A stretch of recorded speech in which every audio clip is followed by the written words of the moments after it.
Student अज आप 7th chapter ratio की numerical कर लगे हाँ। रेशो की तुहानू मैं थ्योरी ऑलरेडी करवा चुकी हाँ। तो अज आप न्यूमेरिकल कर लगे हाँ। रेशो की क्लासीफिकेशन आ वो सब तो फर्स्ट रेशो आ current ratio. Clear. Current ratio का की फॉर्मूला गा current assets divide current liabilities. तुसी ये +1 के ऑलरेडी किया होएगा। क्लीयर। मतलब तुहानू पता होनी चाहिए करंट एसेट्स किहड़ियां ने करंट लाइबिलिटीज़ किहड़ियां ने। करंट एसेट्स वो होंदियां ने जिन्होंने आप शॉर्ट पीरियड के लिए वरतते हैं जिमें कैश बैंक। हम तुहाडे कोल कैश थोड़े टाइम नहीं रहिंदा गा तुहाडे कोल हत्थ दे विच 40,000 रुपया तो तुसी कितना टाइम वरत लोगे थोड़े टाइम लिए शॉर्ट पीरियड लिए वरतते हैं वो चीज़ां होंदियां करंट एसेट्स। ठीक है।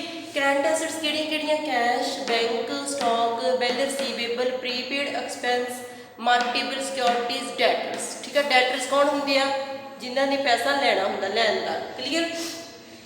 करंट लाइबिलिटीज़ क्रेडिटर्स जिन्होंने पैसा देना होंगे देनदार bills payable outstanding expense dividend payable. कोई भी चीज़ पेएबल आ जाए डेट में जो पे कर रहा है डेट में जो लाइबिलिटी आ जी उन्हें आपको पे करनी है। क्लीयर। करंट एसेट्स ते करंट लाइबिलिटी आ वाली ने ये तुसीं सारियां लर्न कर लेनियां वैसे तुहानूं पता होना चाहिए। क्लीयर। +1 तुसीं कीतियां होईयां है तो करंट एसेट्स को करंट लाइबिलिटी नाल डिवाइड करके थोड़ी करंट रेशो फाइंड आउट होंदी है। ठीक है। सैकेंड आ क्विक रेशो। क्विक रेशो को लिक्विड रेशो भी कह देंगे एसिड टेस्ट रेशो भी कह देंगे।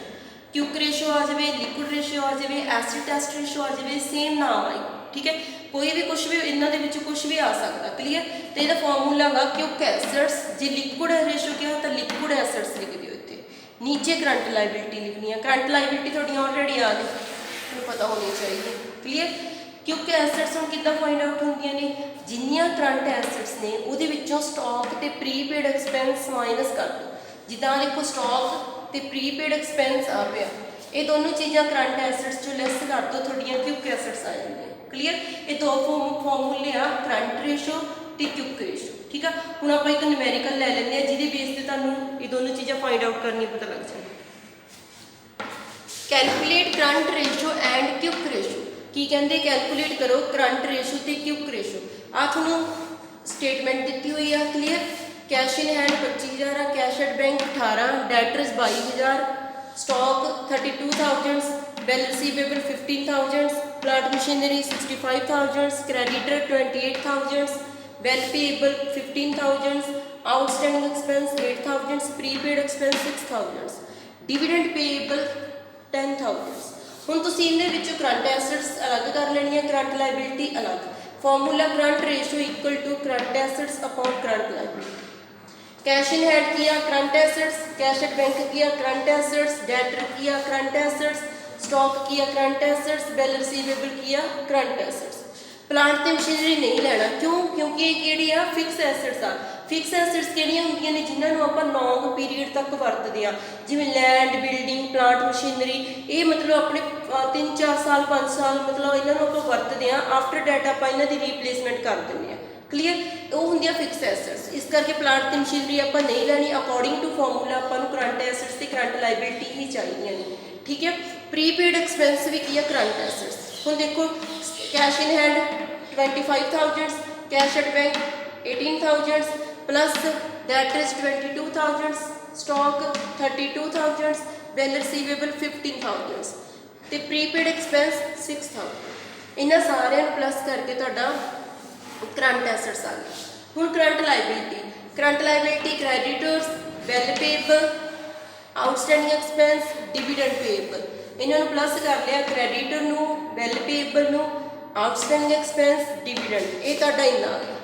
दैन हम फॉर्मूले पुट कर दो देखो current assets equal to current ratio equal to current assets upon current liability. Current assets तुहाडा आ पईयां ने टोटल इत्ते पुट करता करंट लाइबिलिटी तुहाडियां आ दे पईयां वो इत्थे पुट कर दियां जीरो ना जीरो कटतियां सारियां कितना आ गया 118 61 118 61 लिख दोगे ये भी आंसर थोड़ा सही हो जाएगा। अगर 118 को 60 ना डिवाइड कर दोगे तो 1.93 रेशो 1 वैसे डिवाइड कर दिया करो पिछली जी होंगी है करंट लाइबिलिटीज़ आ वो थोड़ी 1 नहीं होगी ज़्यादातर। ठीक है। मतलब करंट एसेट्स जड़ियाँ होंगे ने वो डबल होंगे ने कि करंट लाइबिलिटी ना मतलब ज़्यादा होंगे। ठीक है। करंट एसेट्स हमेशा ज़्यादा होंगे करंट लाइबिलिटी थोड़ी हमेशा घट होंगे। दैन नैक्सट है quick ratio. Quick assets upon current liability. Current liability upon ਉਹੀ ਨੇ ਜਿਹੜੀਆਂ ਪਹਿਲਾਂ ਸੀ 61000 ਦੀਆਂ। क्विक एसेट्स ਤੁਸੀਂ फाइंड आउट ਕਰਨੀਆਂ ਨੇ। ਕੀ ਫਾਰਮੂਲਾ ਹੁੰਦਾ quick assets equal to current assets minus stock minus prepaid. ਹੁਣ करंट एसेट्स ਦਾ ਟੋਟਲ ਚੱਕ ਲੈਣਾ ਆਪਾਂ, ਲੈ ਲਿਆ, ਉਹਦੇ ਚ ਸਟਾਕ ਕਿੱਥੇ ਤੁਹਾਡਾ ਤੇ ਪ੍ਰੀਪੇਡ ਐਕਸਪੈਂਸ। स्टॉक 32,000, प्रीपेड 6,000, दोनों चीज़ा माइनस कर देनिया 80,000 आ जाएगा। दैन फॉर्मूले put quick assets 80,000, current liability 61,000, इनू डिवाइड करके तुहाडा आ जाएगा 80 ते 61 की रेशो। दैन इनू कट दो 1.31 रेशो 1, ये तुहाडा आंसर आ जाएगा। क्लीयर। अज आप दो रेशो कर लिया, current ratio and quick ratio. Okay, thank you.